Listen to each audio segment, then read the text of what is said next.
Hey, it's Chris, Liege Games. Thought I'd try something new.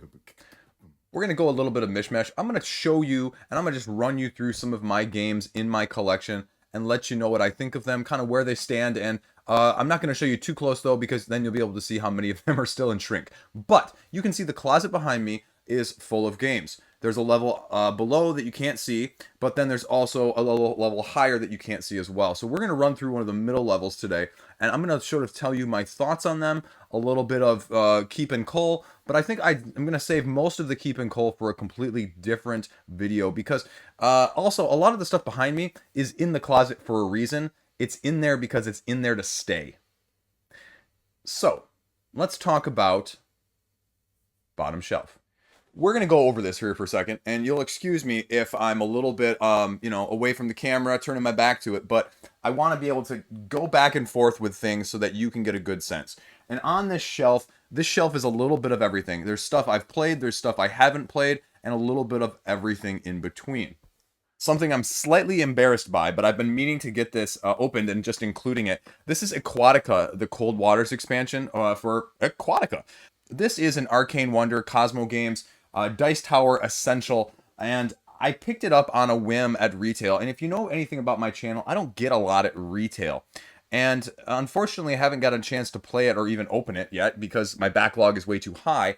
But after watching Tom Vassel's review, I said, okay, when he said this is a game or an expansion sort of along the lines of Space Base, if you will, where once you put the Shy Pluto expansion in, you don't want to play without it. This was what he said similarly for Aquatica, addressing some of the issues with some of the modes and the objectives. And so from that side of things, I just had to get it, and I was going to include it straight away, even if it ramped up the complexity a little bit, just from that standpoint. Really, I pulled that game out so I could pull this next one out for you. This is one I'm really proud of. This is one that's not a lot of you are ever going to have heard of, but I am part of the Pay It Forward Guild on Board Game Geek. And it's interesting on there because what ends up happening is we try and gift each other games off of people's wish lists. And so I found this one on somebody else's wish list, and I said, I have to have this. Now, I am not the biggest fan of Animal Upon Animal. My kids like to play it every now and then. We've never played by the actual rules. But this one, this is... and you probably can't understand this or read this, but it is basically Animal Upon Animal, The Bridge.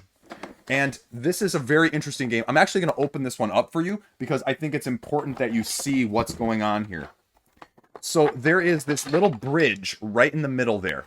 And this bridge moves and slides. So you're placing the animals on this bridge, and they have to touch each other in certain combinations, like two giraffes touching a lizard dude. And, this is actually, I thought I'd be able to do it there with one hand while I was talking to the camera, but clearly not. I'm not that good.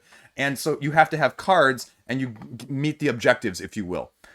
I bought this from Germany, overseas, because there are literally no copies. This took me probably 6 months of searching online. I finally found a copy for a relatively reasonable price on eBay, like German eBay. And so I bought through German eBay, and that was kind of incredible. But this is a game that is also challenging enough. It takes the next step up for Animal Upon Animal, and just makes it fun because you're rolling a die and you have to choose one of the, whichever side of the die you get, you have to match the symbol on the die to the area, and that's the only animal you can draw from.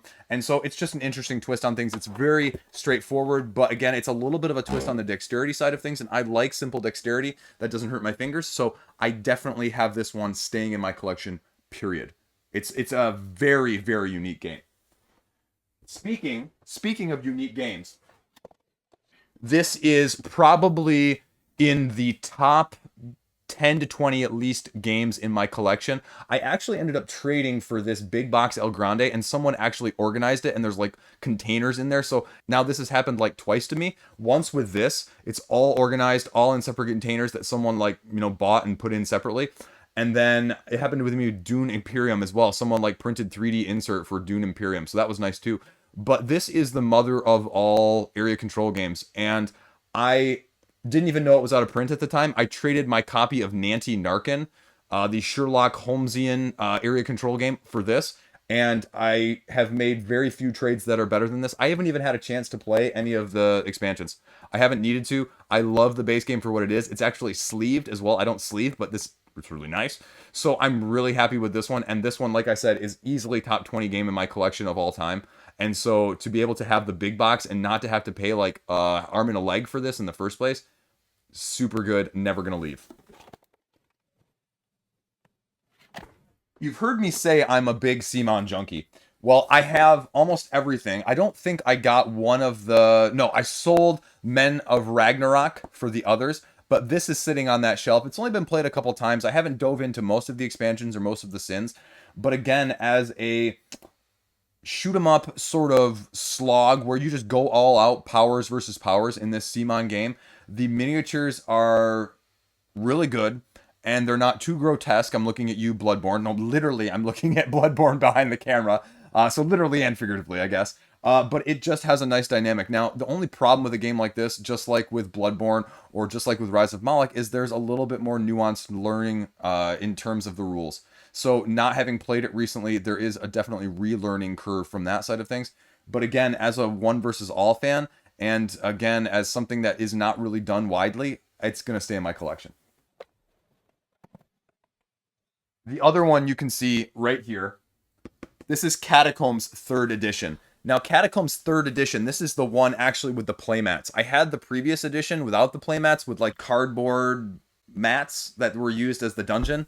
It's the biggest problem I had with that, and I love me some Ellsworth games, but the addition, the change to neoprene playmats makes this game I kind of want to play to absolutely, because what would happen and what happened with both my copy of the original Catacombs 3rd edition as well as my Castles and Catacombs, sort of the more streamlined, smaller version that I could play with the kids, which was just a one versus one, was that the edges would not always meet up. And so you'd be flicking one of the little dungeon guys or the little spells, and it would hit the edge and just kind of do one of those, or hit one of the edges and, you know, zoom this way, or hit one of the edges and just stop.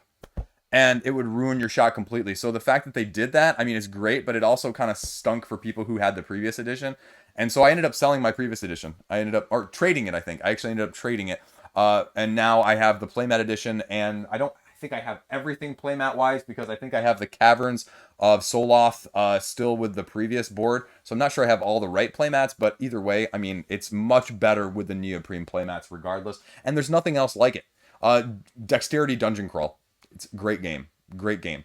The only thing I have that's even halfway remotely close is Flick of Faith, which is right over here off camera, which is like a more streamlined area control version of the neoprene mat flicking area thing game. You know what I'm saying? So that's there. Speaking of games I haven't played, though, and another classic, all my classics, it seems like, are down towards the bottom of this. Well, they're also bigger games, too. Concordia Venus. This is one of the few games I have like this that are more Euro. Again, if you've watched my channel at all, I don't do a lot of Euro. And so I tried to learn this one time, and I was missing one of the rule books. Like, I got it out, and we only had one of the two rule books, like, because it breaks it into, like, two separate rule books in terms of, like, setup and explanation, and then, like, actual, like, gameplay explanation.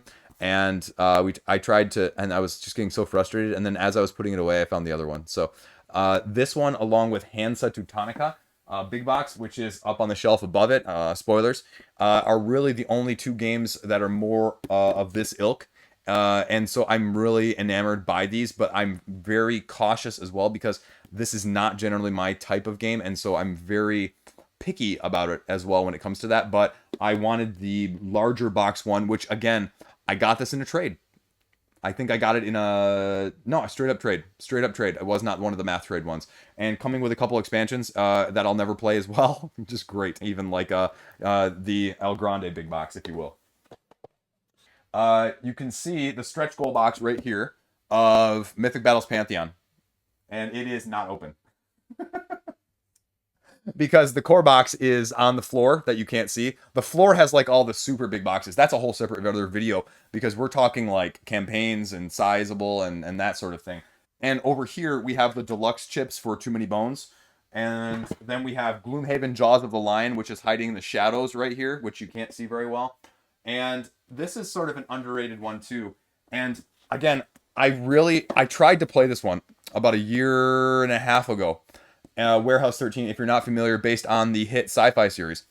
And they just did an expansion, I think in the last year as well, in 2021 on Kickstarter for one of the other characters from the show. the rule book is just not good. It's a sort of a trader mechanic, but it's done in a really good way. It's done very solidly. It's very solid. But and the rule book is just not good enough in terms of explanation when you try and go through it.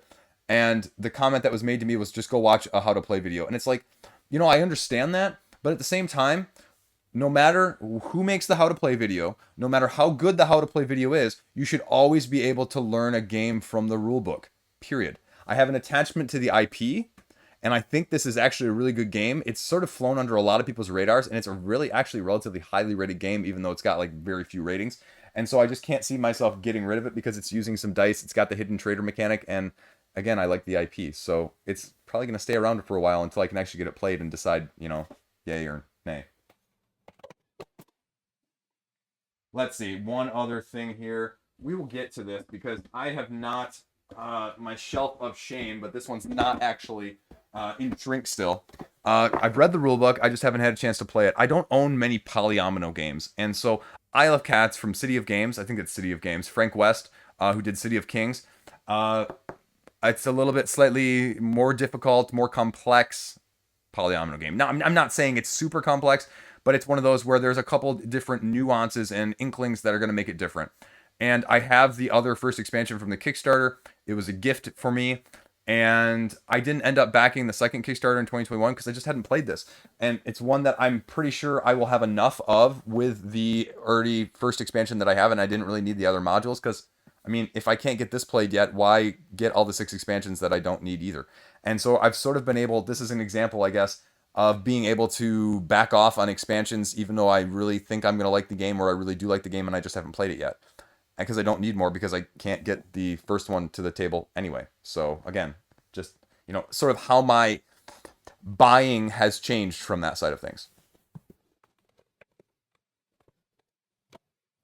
Now, again, speaking of games that are sort of campaign in a box, only shorter, Forgotten Waters, but with everything campaign wise, again, this is, I've heard, very good, but there is a little bit more overhead rules in terms of like the actual mechanics and taking your role on the ship for this game in the first place. And it is a little bit more of a campaign-ish where, it rewards repeated plays with the same group, with your ship and going around and exploring. And I do love me some Plaid Hat Games. Plaid Hat Games does a relatively good, solid product, especially for me. And so every game isn't for me, but this is one of those where I might just end up getting rid of it just because I can't play it with all the other campaign stuff that I have. Not because I think I wouldn't like it. Like, there's a lot of stuff like over here off this side of the camera that I have sorted out as my for trade corner, if you will, of the calyx that's behind the camera. And this is sort of almost tempted to go there, but at the same time, I know once we actually get playing this, like, this is a game I would say similar to like Pandemic Legacy 1 and Pandemic Legacy 2, which are also sitting behind the camera, which I'm okay and content with keeping, because eventually either I'm going to play it with my wife in terms of the campaign, or I'm going to get the oldest kid involved and we're going to be able to play repeated plays with the 3 of us from that side of things. And this is sort of akin to that in my mind, at least. And until I can wrap my mind around the fact that it might not be able to be done, it's going to probably stay, even though, again, I sort of look at trades as well as you've got to give up something good to get something good. And so this is a little bit of, I guess, what I would call is trade bait, in terms of it's a good game, it's a really good game, and it's going to get me something good in return if I decide to trade it. But I don't have to decide to trade it either, so kind of still trying to decide what to do. The last thing on this shelf, the last thing that I'm going to talk about really briefly, is this one, which was on my top 10 games of last year. And this is a game that it's sort of like Ticket to Ride, only if Ticket to Ride was more Euro-y. And this is On the Underground. It's a reprint, a redo version of an old game on the Underground where you are, passengers on a train, and where you're basically train line managers, subway underground managers, whatever it may be. And you are designing a track that takes a pedestrian from the place they want to go to the other place they want to go every single turn. And if they use your line, you get points. And if they use the other person's line, then they're going to get the points. So it's basically Ticket to Ride, only better and slightly more complex in a good way. And so that's why it was on my top, I think, 10 games of 2020, or top 10 games new to me in 2020, because it's just that solid. Now, there is another standalone expansion, I think, of like New York and Tokyo or something coming out, or that was supposed to be maybe on crowdfunding last year, maybe coming this year. I don't really know, but I guess I'm really excited to see what Luda Creations can do because I really like this game. Now the question again with a lot of those expansions is how different is it going to be, and do you really need both? Kind of like the Kingdom Rush games or the Marvel United games, or sometimes you do, sometimes you don't, and sometimes it's just like a reskin of a slightly different model. So either way, it's staying in my collection forever because I really love it and I have nothing like it, especially as like it's not really a pick up and move, but it kind of is at the same time. So great game. So that's it. That is the bottom shelf, if you will, because the bottom isn't really a shelf; it's just the floor. So there you go.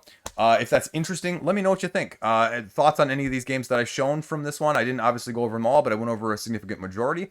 And hopefully, I'll do another shelf or another calyx behind me so that you guys can see a little bit more of my games and what my thoughts are on them in the first place.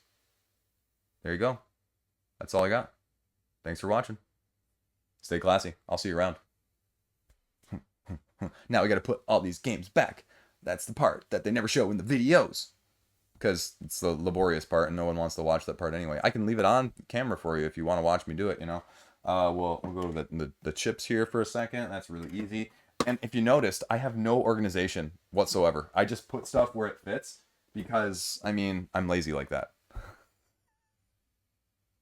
How much of this do you think I'm going to show? You can show more of it if you want. Or not.